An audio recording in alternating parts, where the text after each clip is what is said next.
Hi everyone, and welcome to today's webinar called Assessing Condition Issues in Book Collections. I'm Amber Hares, one of the book conservators at the Conservation Center for Art and Historic Artifacts, and I'm glad you're here with me today.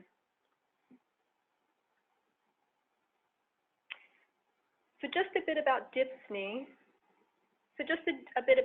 Before we get into the topic at hand. For anyone who is unfamiliar, DHPSNY is a 5-year initiative to deliver essential training and services to New York's collecting institutions.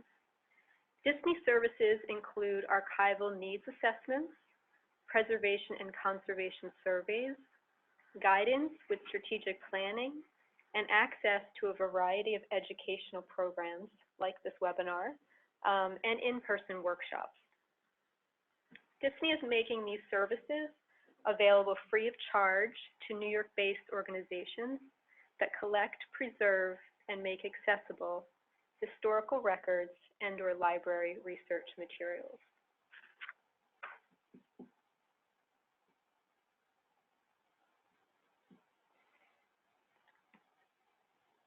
DHPSNY is a collaboration between two long-running New York programs, the New York State Archives Documentary Heritage Program, and the New York State Library Conservation Preservation Program.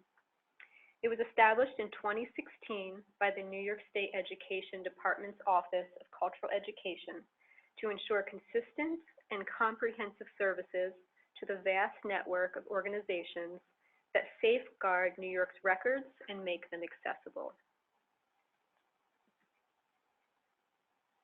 So I work for CCAHA, a regional-based conservation lab in Philadelphia, where the DHPSNY program is based. In a typical year, our education department develops and presents approximately 45 educational programs. Our preservation services office completes over 50 survey projects. The digital imaging studio digitizes 6 terabytes. Conservators assess and treat more than 6,000 individual objects from over 400 individual clients. And our housing and framing department designs custom enclosures for objects that we've treated. We have staff dedicated to DHPSNY, but we also serve clients across the country and internationally. So CCAHA services are not limited to New York State.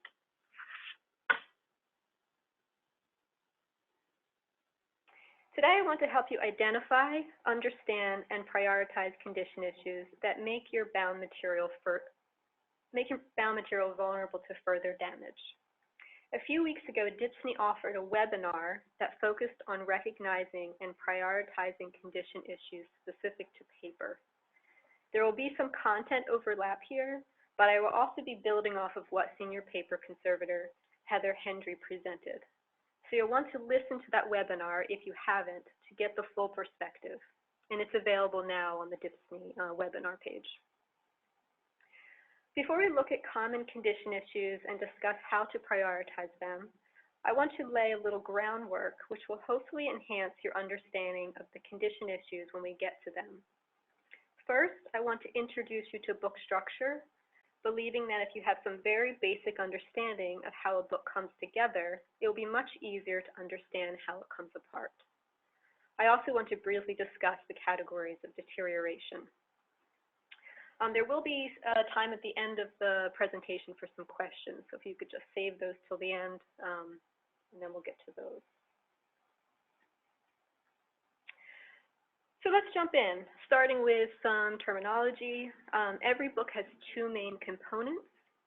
There's the text block, or the book block, which refers to the collection of leaves that comprise the book.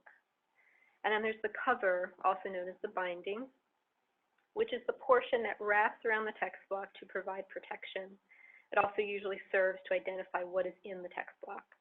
And these can be joined together in a number of ways. As you flip through a book, you are turning the leaves. Each leaf has 2 sides. Each side is a page. So there are double the number of pages as there are leaves in a book. And there are 4 directions. So this is the head, tail, the spine, and then the foredge. Next, I want to introduce you to some of the basic steps in binding a book. Please keep in mind as we move forward that bookbinding has a long history. And although the fundamental principles involved in binding a book are consistent, there are many different bookbinding structures and techniques.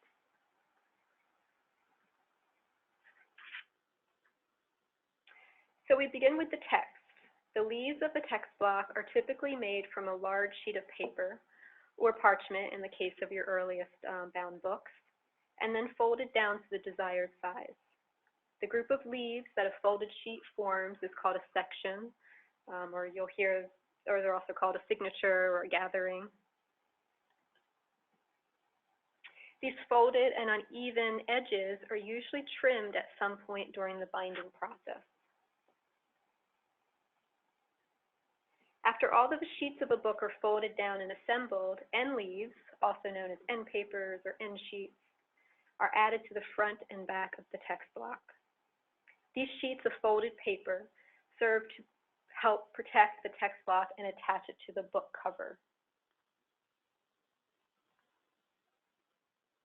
The next step is connecting all the signatures or sections together, which is a critical step and greatly impacts the functioning of the book and its longevity. There are a number of techniques to accomplish this. Historically, this usually involved some form of sewing, with thread passing in and out through holes punched in the spine fold of each section. Sewing was usually looped around supports, which could be made of alum-talled skin, leather, parchment, linen cord, which is what you see pictured here, or woven tapes. Sewing supports help link the sections across the spine and provide a means whereby the cover can be attached to the text block. Not all sewn structures use sewing supports. You'll commonly find smaller volumes without. So the basic sewing structure, which is robust, is formed by sewing all along each section and out and around a cord or a sewing support at each hole, also known as a sewing station. So this would be, you'd be entering here, coming out, wrapping around the sewing support, going back in, coming out, wrapping around, until you get to the very end. And then you would link up to the next section and continue. All books were sewn by hand up until the Industrial Revolution, at which point book sewing machines predominantly took over the bookbinding step, this bookbinding step. Of course, the craft has never disappeared entirely. Sometimes end bands are added at the head and tail of the spine. They can either be sewn directly onto the book or created off the book, either by hand or machine, and then stuck on. Both usually serve a decorative purpose, but the former also provides some structural support to the book. Most end bands you'll likely find in your collection are stuck on and serve mostly as decoration.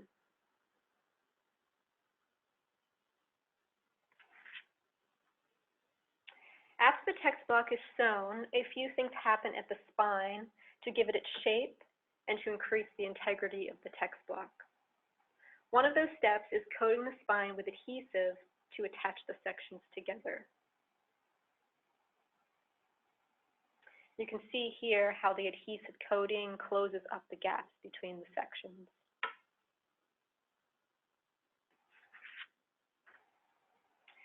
To further consolidate the spine, linings are often added over the entire length or between the sewing supports. As you, in the center image, you can sort of see between the supports are called patch linings. And the lining material, they come in all shapes, sizes, and different materials. Linings play the important role of helping to establish the degree to which a book will open. They also assist with attaching the cover, or can. Once the text block is a solid unit, the next step is attaching the cover. There are two basic ways of doing this. The cover can be built on the book, which was the predominant method before the 19th century, or off of the book. And I'll briefly cover both approaches.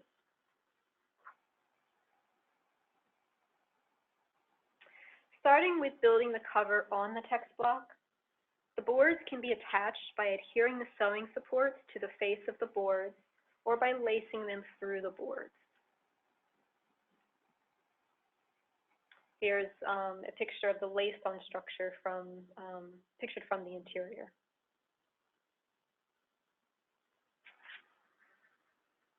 Most book boards you'll find in your collection will be constructed out of paper, most commonly layers of paper that have been laminated together. You'll usually find them delaminating in areas where they are exposed. The paper layers were generally made up of poor quality, unsized blank paper or discarded printed sheets. Sometimes worn covering material will reveal this content, which you can see in the top left image. Outside of paper boards, you might also find a few wooden boards in your collection. Very thin wood, known as scale board, amongst other names, were sometimes used instead of paper boards in places where paper was scarce or expensive. You'll often find them on cheap books or school books. If you have much older materials in your collection, you might also find thick wooden boards. Wooden boards of this kind were the standard bookboard material until the 16th century. So after the boards are attached, it gets covered. The most common covering materials you'll find in your collection are leather, cloth, and paper. If you have early printed books or bound manuscripts, you might also have some parchment or alum-tawed skin bindings. Parchment is on the left, the alum is on the right.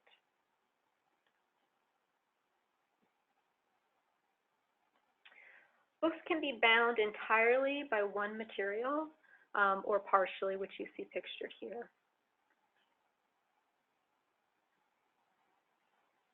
So the last step to securely attach the cover to the text block is to adhere the outermost leaf of the end leaves, which we call paste downs, to the inner faces of the boards, and this happens at both the front and the back. So to review the cover to text layers of attachment, we have the sewing supports, which in this example are laced onto the boards. We have the covering material, and lastly, the paste down. In the other approach, the cover is entirely assembled separately from the text block and then attached. And this is called a case binding.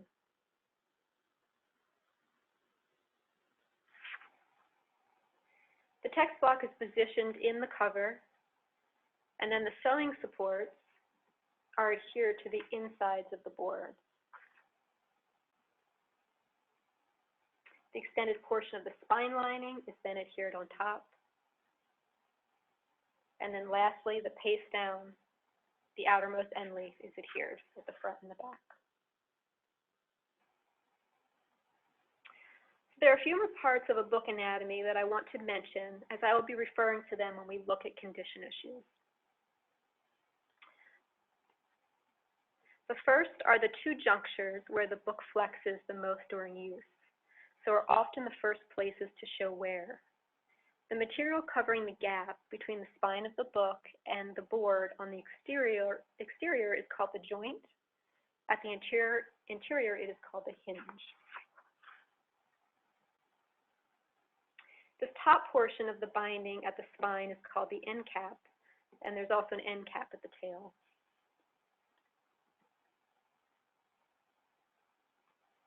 The portion of the board that sits out from the text block are called squares, and these protect the text block.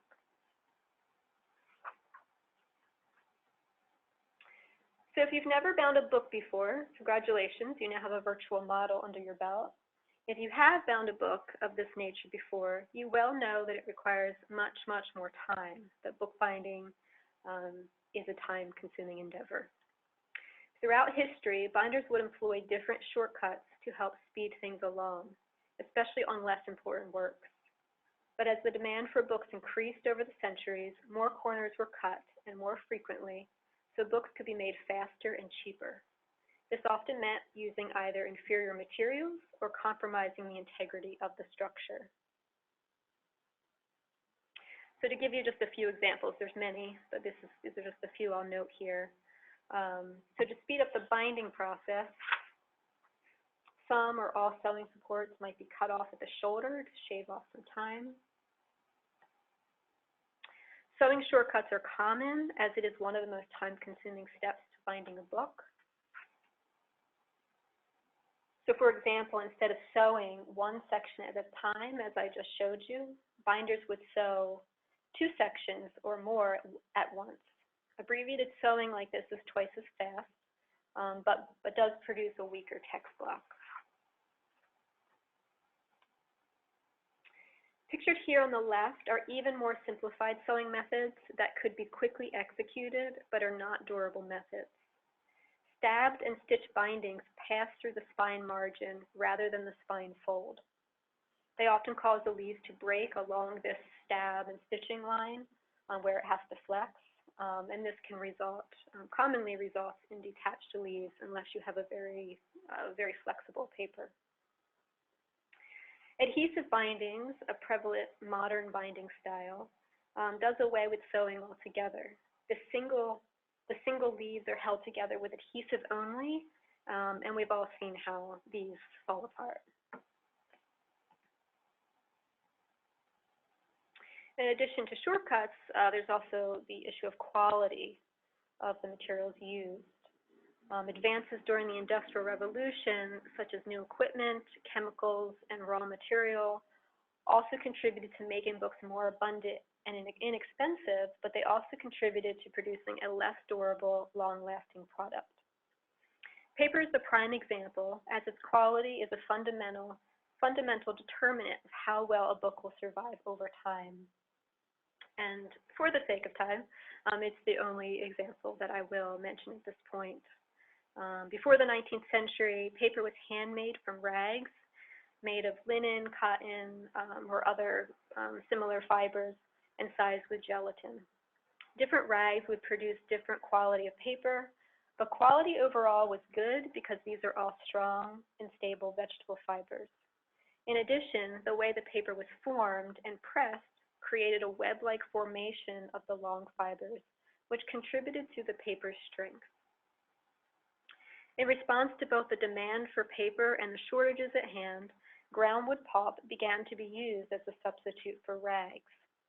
Wood pulp is an inferior fiber to linen or cotton for 2 main reasons. 1, it has much shorter fibers, and 2, it is unstable due to its lignin content.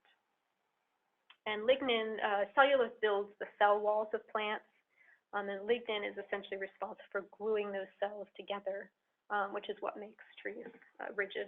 As lignin breaks down, it becomes more acidic, discolored, and brittle. Furthering the issue, paper was produced on machines, and the bonds between fibers in machine-made paper, they're weaker. In addition to the use of ground wood pulp, unstable additives and procedures were developed and used in paper manufacturing at this time. These new improvements, which were great for delivering knowledge and getting books in more people's hands, so it was great in that aspect, but is unfortunate from a preservation standpoint. Okay. Listed here on the right are the 10 designated agents of deterioration under which most threats to collection materials fall. And if you're interested in more about them, DHPSNY has a webinar dedicated to looking at these specifically.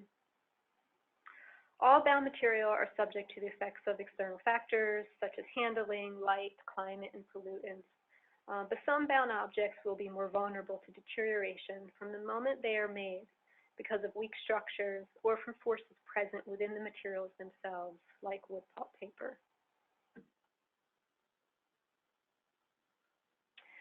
Deterioration can be divided into 3 main categories. There's physical mechanical damage, which can result from poor handling, natural disasters, a poor environment, amongst other reasons. And damage can include anything from tears and abrasions to planar distortions and delamination.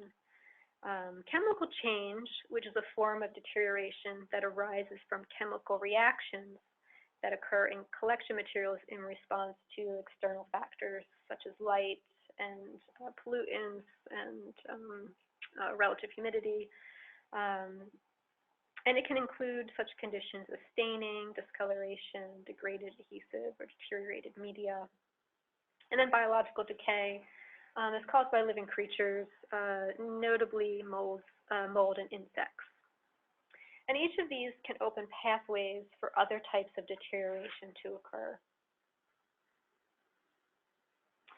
Two examples here. The leather on this volume has undergone chemical change, resulting in dry, weakened leather that has led to cracking and physical loss, which additional handling will exacerbate. The pest damage on the right has caused physical damage to the leaves, making it difficult to turn them without causing more harm. So you can see how the different categories can interact. Many types of damage can be connected, and you will rarely see only one type of damage.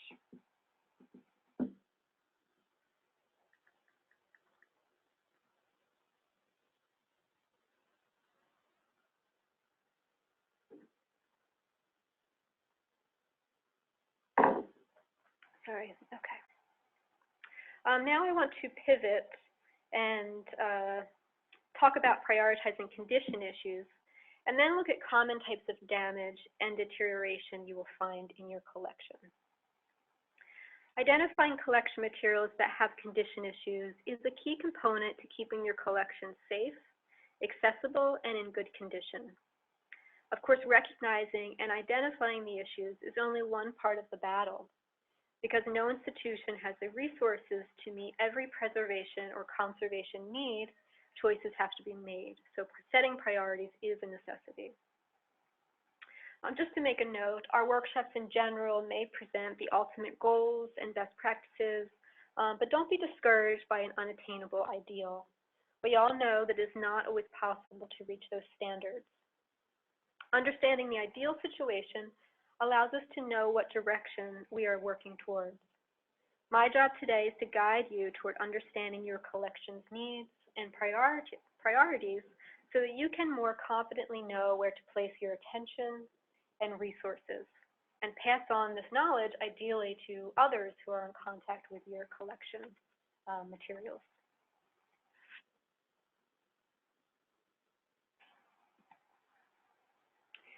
Collecting information on the condition issues in your collection ideally should be happening at any time the material is being reviewed, and anyone you can involve, the better. Using everyone's eyes will get you the most information so you can make the best decisions within your own institution. There are three main parameters that help determine an object's priority.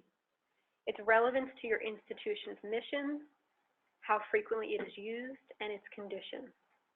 Mission relevance and use are going to be individual to each collection, but condition can be understood fairly universally. The damage to this book, for example, is undeniable, but you may use different judgment if this book belonged to your institution's founder versus a less important book to your collection.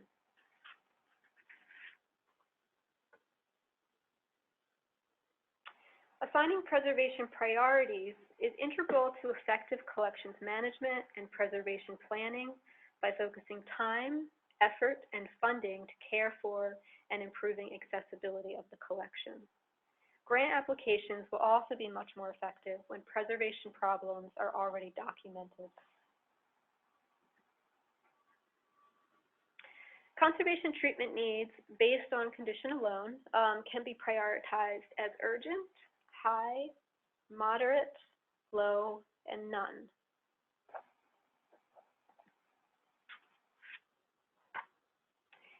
Any issue that is contagious, that is, will spread to other unaffected collection items and even risk staff health and safety, is considered urgent.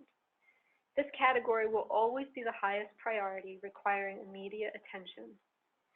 Urgent is the only priority level where the importance and use of the object almost doesn't matter, because the object could damage other more important collection items if action is not taken. It must be addressed as soon as possible, even if that action is just to segregate it or to deaccession it. Examples of Things that could fall in this category include active or inactive mold, active insect infestation, wet, damp, or extremely soiled objects.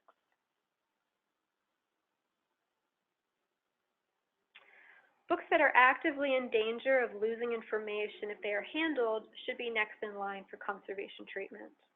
And they may be in danger due to significant structural damage, severe embrittlement, or due to lost, flaking, corroded media. An object that ends up in this category often has numerous condition issues, but this is not always the case. The nature of the damage might place the book in this priority category, but the extent of the damage will help determine if something is safe to handle in its current condition. Having said that, in most cases, books that end up in this category should have limited to no access. Moderate priority treatment needs are conditions that have a high likelihood of eventually leading to further damage or loss if not given attention, but are not in immediate or active danger.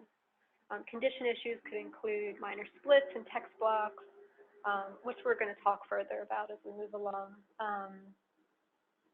Anything that's especially grimy and dirty, loose but not detached components, and rusty fasteners that might be holding a book together but are rusty, so are vulnerable to deteriorating and causing the book to fall apart.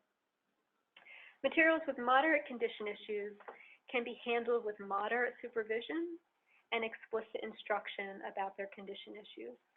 Condition may limit research or digitization. A great deal of your collection will likely fall into this category. Most books will have some damage, but most of it is likely not a huge concern. Objects that are in fair condition due to such issues as minor surface soil, small tears, or minor loss are classified as a low priority.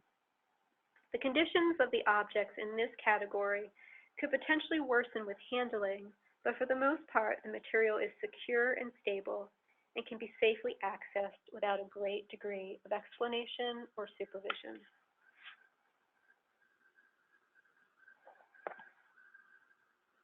Very light wear does not merit further attention apart from safe handling and can be categorized as none.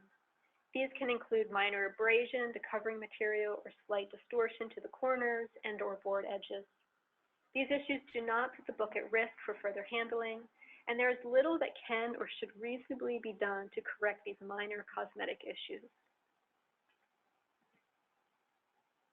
So those are the categories in theory. To help summarize, one of our primary concerns is the loss of information.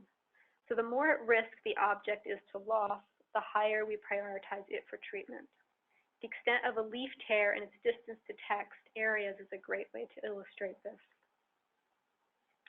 Something to keep in mind as we discuss this further is that prioritizing based on condition is a subjective process. Thinking of this criteria as a guide rather than a hard and fast set of rules will be the most effective way to approach it.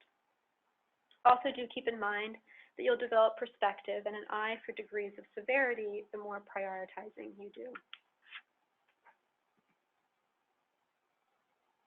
So now I'll try to explain how we translate these priority categories to some of the condition issues that you'll likely encounter in your collection. There are 4 areas where damage and deterioration can occur on a book: the paper, the text block, the cover-to-text attachment, and the cover, and I'll discuss each of these in turn.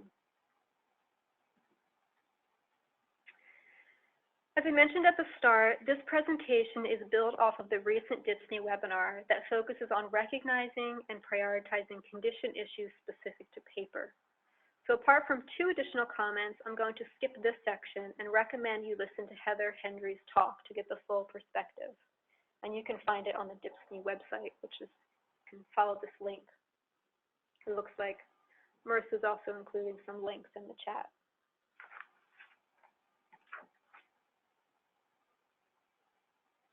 The first thing I want to add is a general but important comment. When evaluating the paper condition of a book, it's necessary to always keep in mind that books are mechanical objects that have to be manipulated to be accessed. For example, the leaves have to withstand the action of turning and flexing at the gutter. Folded maps or the like have to withstand the action of unfolding and refolding. So take this split, for instance. If this were a flat paper object, we could place the leaf in a mylar sleeve and store it flat to protect it from splitting further. But if it remains untreated in the book format, it will eventually break away from the text block from continually having to flex at this weak point. One paper issue that is specific to books is unopened or uncut leaves. A few minutes ago, I talked about how the sections of a text block are often created from larger sheets of paper folded down to the book's final format or size. Usually at some point in a book's life, these folds are opened, either all at once if the text block is trimmed, or one at a time in order to be read. However, there are instances where folds of paper at the head, tail, and/or foredge of the book remains present between the pages. The information between the folded pages is consequently difficult to access. For handling reasons, it's better that these leaves not be handled without prior action. Noting unopened or uncut leaves in the catalog records and physically marking them in the book will be very useful in allowing the materials to be safely handled.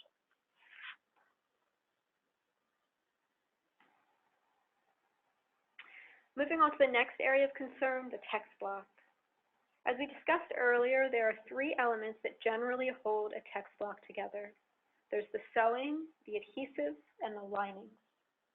The good news is that these elements are all working together to keep the text block in one piece, so that even if one fails, the book will probably not fall apart entirely. However, the book's function will probably be impaired in some way, so it's important to recognize that it's happening, even if you can't pinpoint exactly why. I'm going to quickly go through ways that text block consolidation may fail, and then I'll show you the condition issues that may result.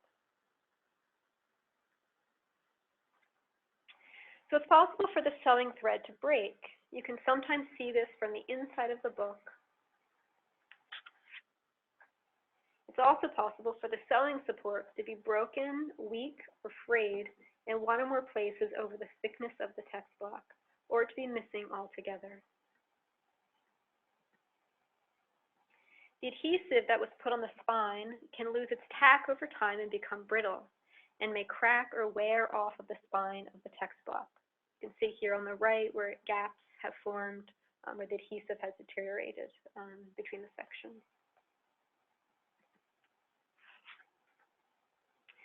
Deteriorated adhesive, along with abrasion from the action of opening and closing of the book, may also allow spine linings to become detached from the spine, overall or in selected places.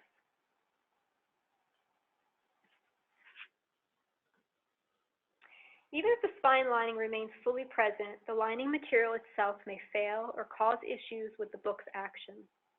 As you know, when paper is folded, it creases, and will afterwards always want to crease in that place. This applies to spine linings. If a book is opened sharply in one place, especially when it is new or hasn't been opened before, the spine lining will take a crease.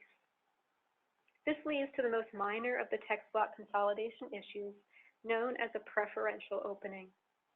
This means that the book wants to fall open in one or more places because of deep memory of the creases in the spine lining. You'll be able to feel this when you open the book, and you can also see it by looking at the head or tail when the book is open. You'll see a sharp V when there is a preferential opening, as opposed to a softer curve when the book is functioning normally. A preferential opening can lead to more serious issues if the book is not handled carefully, but on its own is not a huge issue, so it is seen as a low priority. Over time, with regular wear and tear, a crease in the spine lining that has caused a preferential opening will not properly support the book in that place. This will put more strain on the adhesive, the sewing, and the sewing supports in that area, and increases the likelihood that they will fail. This failure can manifest itself as a split in the text block. Splits can show a range of severity levels. In a minor or partial split, you will be able to see a gap between the pages where they intersect at their spine edges, and you may also see the spine lining and or the sewing supports. As long as at least one layer of strong material is still present and holding the text block together, the book can be considered in moderate need of treatment. However, if when handling the book you have the feeling that a sharp tug, which I don't recommend you try, would separate the text block into two pieces, you should consider the split severe and consider it a high priority for treatment. A full text block split, where the book is already in separate pieces, as pictured on the right, is also a high priority. And please remember that it's most important to detect the presence of a split, not to figure out exactly why it is happening or what specific element has failed. A related issue is loose or detached sections or leaves. As I mentioned, alone, a broken sewing thread can be a relatively minor issue, but it can also lead to loose or detached sections and leaves. Because our biggest concern here is information, the closer a leaf comes to detachment, the greater the preservation priority.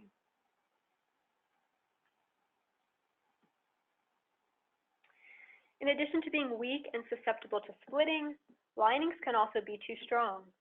Spine linings, as we have discussed, control the degree to which a book can open, its action. Ideally, this means it opens to a lovely soft curve. However, too many or too thick spine linings can result in the book being difficult to open, and sometimes this can mean the information is difficult to access.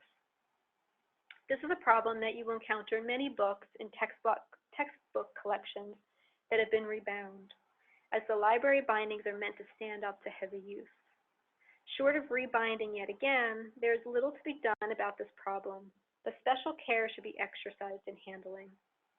As with any book, volumes with restricted openings should not be cranked or forced open beyond their limits, even if that means that all of the information cannot be accessed.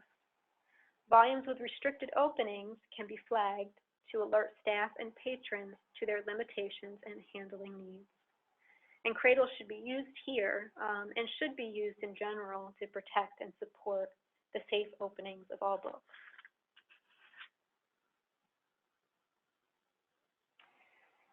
Condition issues can also affect the attachment between the text block and the covers, leaving the book's boards or spine precariously attached, detached, or missing entirely.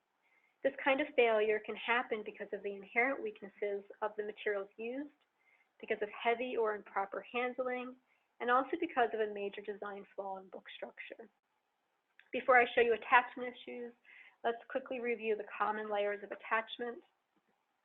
In this case, we're looking at a case binding. So we have the sewing supports, which are attached to the interfaces of the boards. Sewing supports interfaces of the board, spine lining, and then the outer end leaf, the paste down. So first we're going to look at this juncture, the hinge. One of the minor condition issues when it comes to attachment is loose hinges. If you recall, most books have what are known as squares, and the areas of the cover that extend beyond the edge of the text block. They are the areas of the cover that extend beyond the edge of the text block. These squares are a protective measure, but they can cause some trouble. Because of these squares, when books are stored upright, the text block does not rest on the shelf with the cover. Over time, gravity's pull can cause the text block to pull away from its binding. It pitches forward and moves out of alignment with the text block. The result is loose hinges and potentially some distortion. This condition is referred to as text block drag. Ensuring that materials are squarely stored upright and firmly supported on both sides with bookends or stored lying flat in the case of oversized books. These measures can help to prevent this condition. Loose hinges aren't cause for alarm, but like all condition issues, one thing can lead to another. So safe handling is key to mitigate the breakdown of the structure. Breakage or detachment of any of these layers in the hinge area can lead to the boards becoming loose or entirely detached from the text block. It's good to keep in mind that the paste-down layer is typically the weakest connection layer. You should not be surprised at all if you open a book and find a split through this paste-down layer that feel as if the book is completely secure. As a general rule, if the hinge area shows some splitting, but the book covers are securely attached, it's a minor condition issue. If the hinge area shows splitting through more than one layer of attachment and the boards feel a little loose, it's a greater concern. If the inner hinge is split through all the layers, and you can imagine, once again, a sharp tug on the board would cause it to break away from the text block, the object would qualify as a high priority for conservation treatment.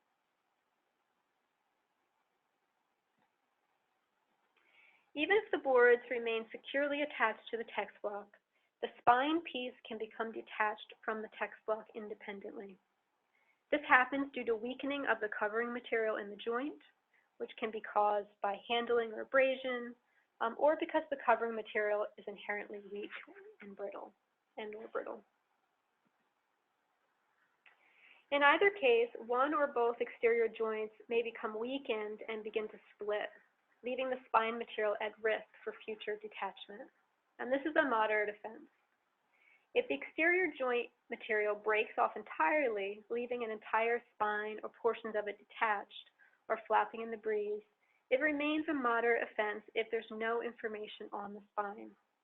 If the spine contains information, it becomes a higher priority. If the spine is missing entirely, we generally classify this as a moderate condition issue. Missing material in this case is less of an imminent threat than if the entire spine was present but hanging on by a thread. Because the information is already lost, we have less to worry about. Having said that, a missing spine means that the book can be difficult to identify on the shelf since the titling information is no longer connected, and also leaves the spine of the text block unprotected.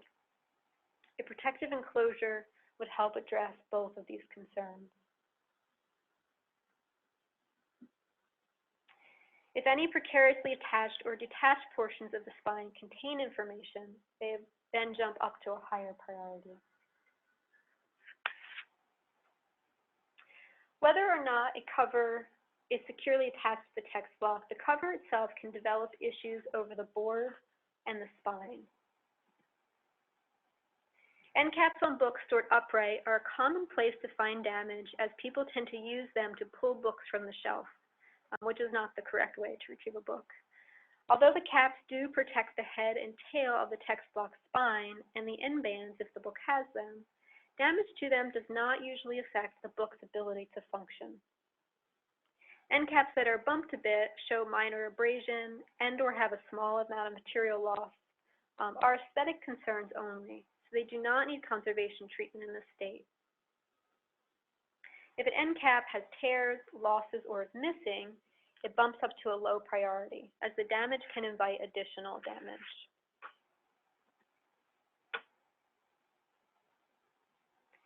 Because the corners of the boards protrude past the profile of the text block and have sharp points, they are vulnerable. In most cases, you'll find that they are at least slightly bumped in toward the text block, and this isn't a problem as long as they are serving their intended function of protecting the paper between them. However, the covering material, the material covering the corners will sometimes abrade or tear, leaving the board underneath exposed. The exposed board can then start to separate into layers or delaminate, which causes it to soften and lose its shape, and sometimes to wear away and become rounded. This is a problem that can get worse with time and wear, and eventually can mean that the corners of the text block are left unprotected.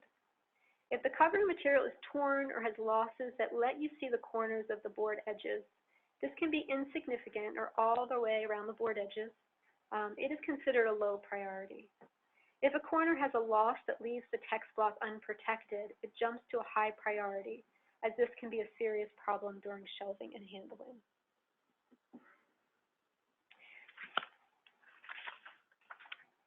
In addition to material loss along the board corners and edges, material over the sides may be lost from general wear and tear, or in both of these cases because of pests.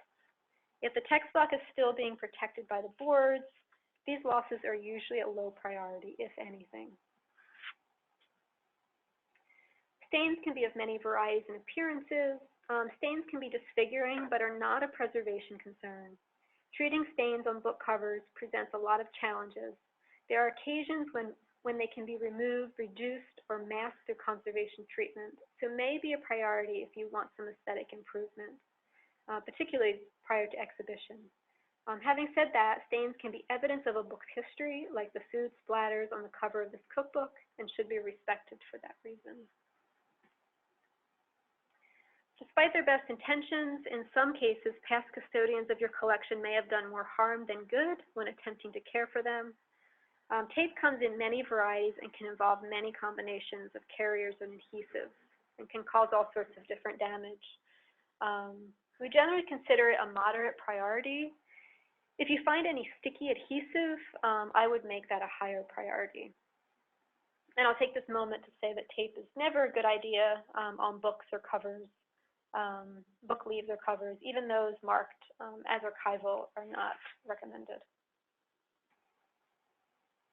Another issue that can come up is distortion, meaning that the book has become misshapen and that the boards and the text block are curved or warped, such that the book is no longer a rectangular package.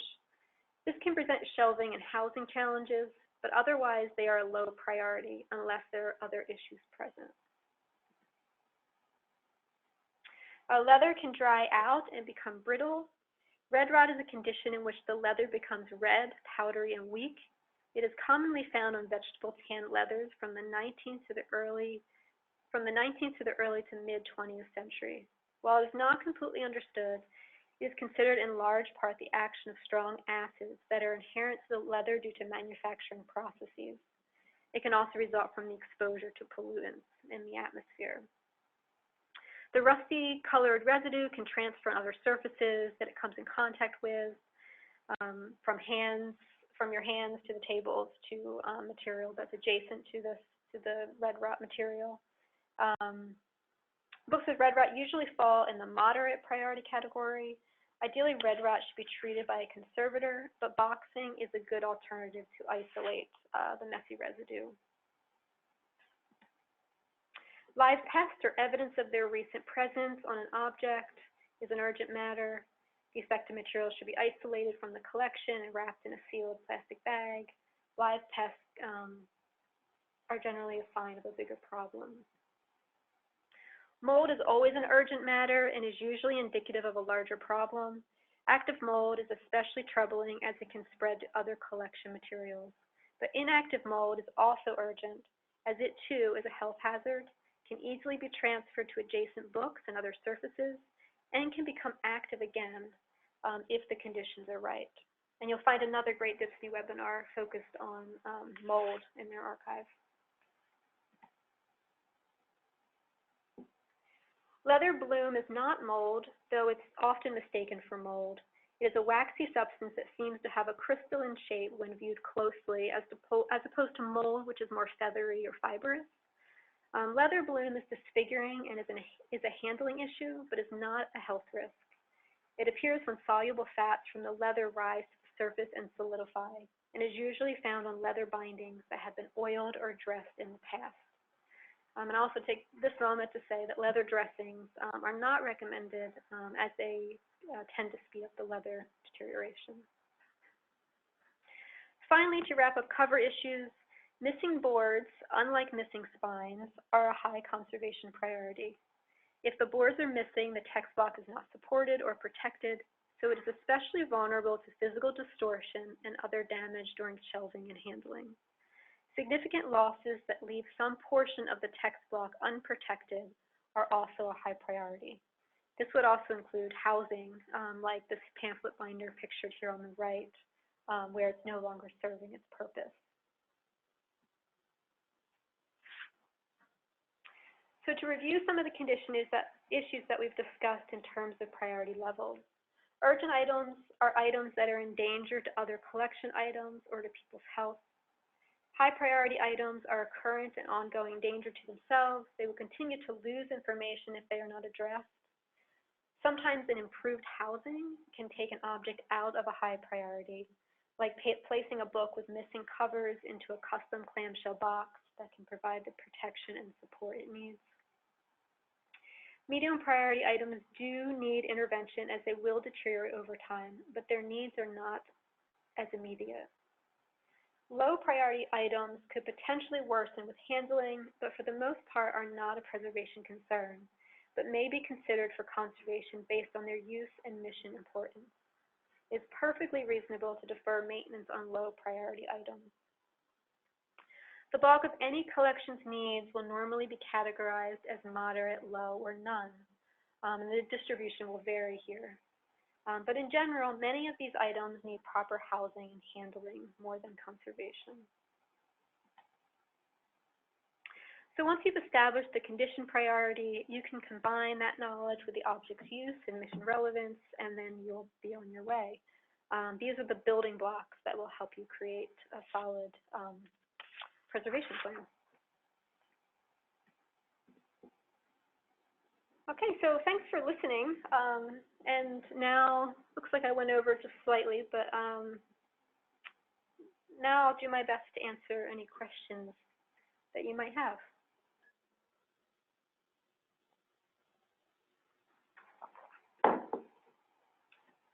Yes, someone is asking if I can go back to the chart on the previous slide. Oh, is this the one you're referring to?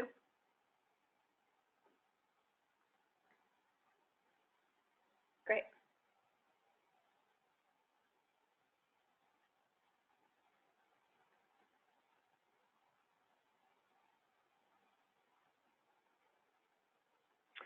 Okay, someone is asking, are there any advice webinars on dealing with tape on the collection?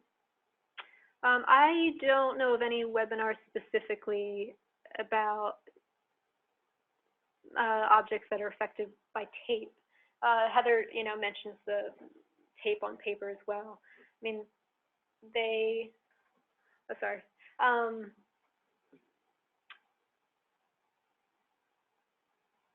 I guess I'm not completely sure what you're asking for there.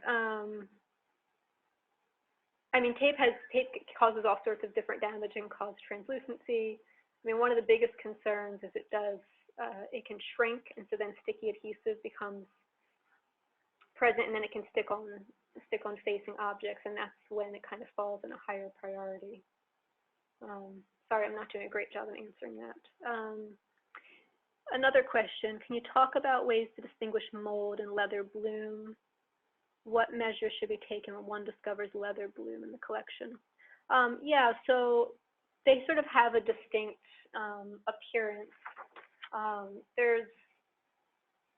The bloom looks more waxy and has more of a sort of a crystalline shape structure when you're looking at it closely. And mold sort of has a central point and kind of feathers out. If you listen to the webinar on mold that Disney puts out, it has a lot of great illustrations to sort of get a better understanding of how mold forms and its actual structural shape. Mold also is usually where there's been moisture, so it sort of is more selective. So if you had water damage, for instance, you would find mold around those areas where the moisture is, where leather bloom it's going to be on leather, and it doesn't have that selective property to moisture. And what to do with mold, I mean, that's something that you would consult a conservator. Again, it's really just a handling issue, it's not a health issue, but consult with a conservator to have them remove it. Will this webinar documentation be available to download? Yes. Yes, it will be available. I think it usually takes about a week or so, and then it's on the Disney webinar page. Sorry, I'm trying to keep up with all these questions.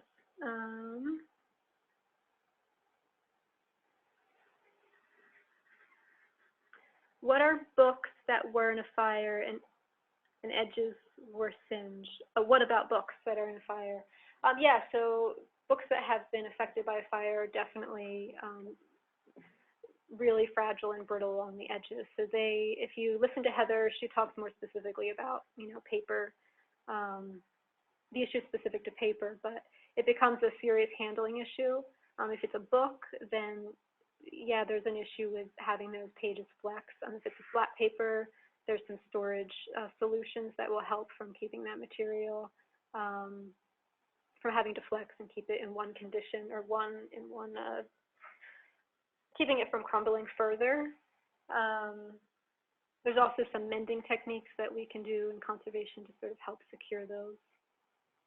But yes, they definitely become especially brittle. We have many shelves of books that were stored in a basement. We moved into a new home and put them in the attic away from our regular collection. At what point can they be integrated into the collection? I guess my question for Diane would be, the books that were moved up from the basement, were they moldy, were they wet, or was it just trying to, did they have pests? Like, are there any condition issues that made you feel like you had to isolate them from your other collection? Okay, it looks like there. Okay, someone else is asking, let me go back to that slide. Yep, this slide. It looks like there's a priority checkbox form. Is this something you use for assessment of each book? Do you track this info electronically for statistical purposes? There's many different forms you could use. It really depends on,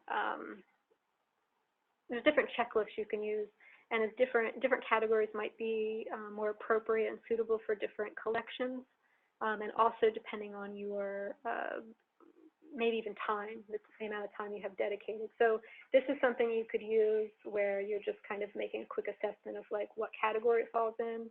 There's also condition checklists that would have more specific where you're actually going to check off the board is detached, or there's a note section where you can sort of describe the condition issues.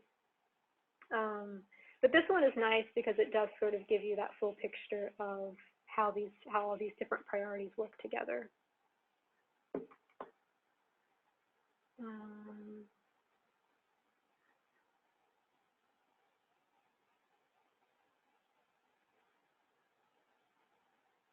Okay, the person Susan who brought up the fire, what to do about items that were in a fire. She's saying the fire happened in the 1960s and are just sitting in boxes. So yeah, that's something that you would, if they're sitting in boxes, they aren't being handled, so they're less of a preservation concern. But it depends on what type of boxes they're in. Again, it's a handling issue, so if you want to have the material accessible, it's something you'd want to consult with a conservator about. Does CCAHA have a service free or reduced for fixing rare books to an organization's collection, and how does one access it? We do not offer any pro bono services.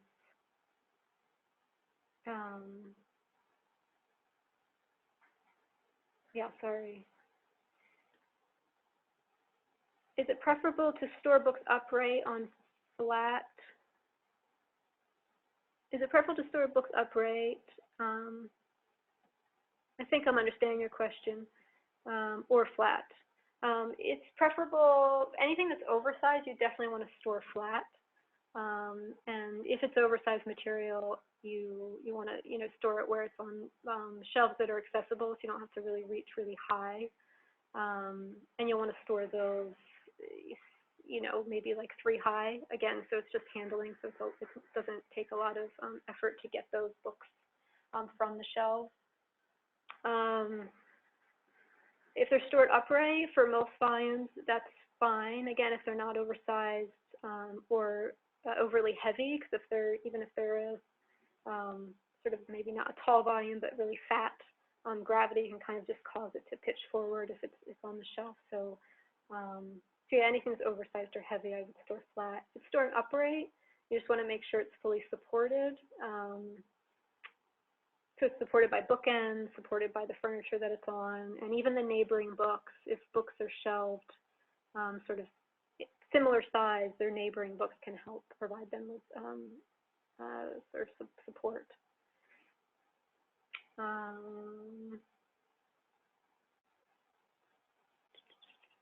We'll be sending, so we will be sending a recording. This is from Marissa, who's letting me know. We'll be sending a recording of today's presentation and a PDF of the slideshow and resources to all participants within the next week. Let me see if I can answer a couple more questions. Tiffany is asking, what is the best way to handle cover distortion? It depends on the material, but for some things, like say for instance, the parchment cover, which are really kind of vulnerable to these changes in temperature and relative humidity and can be distorted. Housing can be a great solution to help kind of give them a rectangular shape so they're not being stressed when they're put back on the shelves. So yeah, housing is usually your best solution.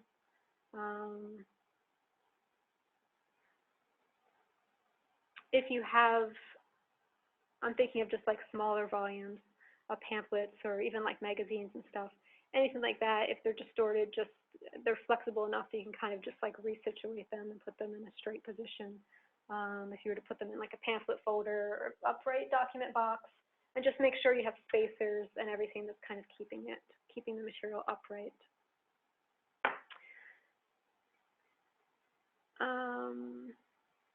Someone is asking if they can get a continuing education certificate for viewing this webinar. I do not know the answer to that. Perhaps DHPSNY can answer that. Okay, going back to the moldy material that you moved from the basement up to the attic and you want to reintegrate into your collection. Yeah, smelling moldy, it can be a sign that there's mold present. The segregation is, I'm going to highly recommend you listen to the mold webinar so you get the full picture. But the issue with mold is that you want it to be, there's a couple things. You want it to be deactivated so it's not an active mold. If you don't see mold on it, it's just a musty smell. Some time, just air circulation and time can make that mold, the musty smell, go away. So I feel like if you're not seeing any physical evidence of the mold, then you're probably it's perfectly safe to integrate those into your collection. Like all of these things, you just want to keep a watch on them and make sure that the environmental conditions in this room or space that you have your normal collections is sort of regulated and is appropriate relative humidity and temperature to keep mold from growing. Any material that has been affected by mold in the past is always more susceptible to mold. So again, you just want to keep a watch on those things.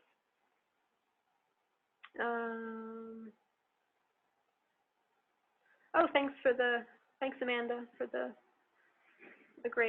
nice words.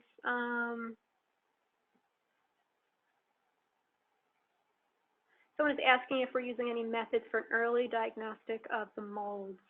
No, I mean, it's really just based off of a visual assessment. That seems to be the common approach across the board.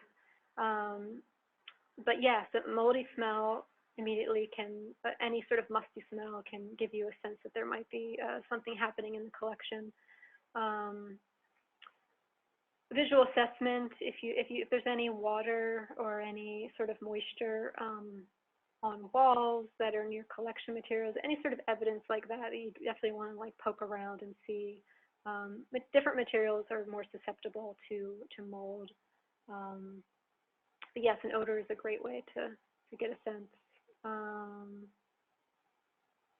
Can red rot spread to other items in the collection?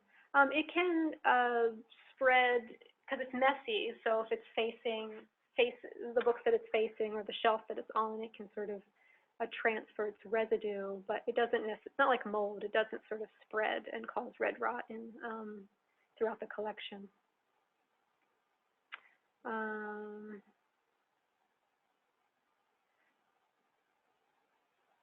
Let me see.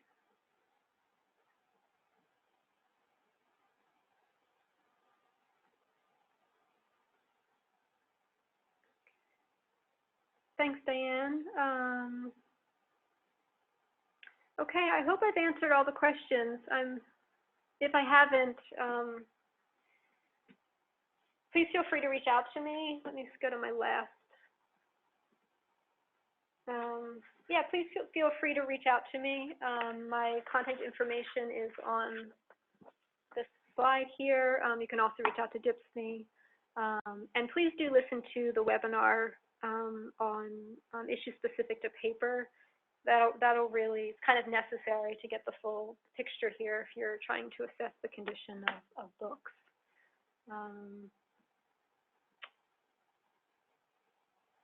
Okay. Okay, great. Wonderful. Well, thank you all for attending, and please stay safe and well, everyone. Okay. Bye now.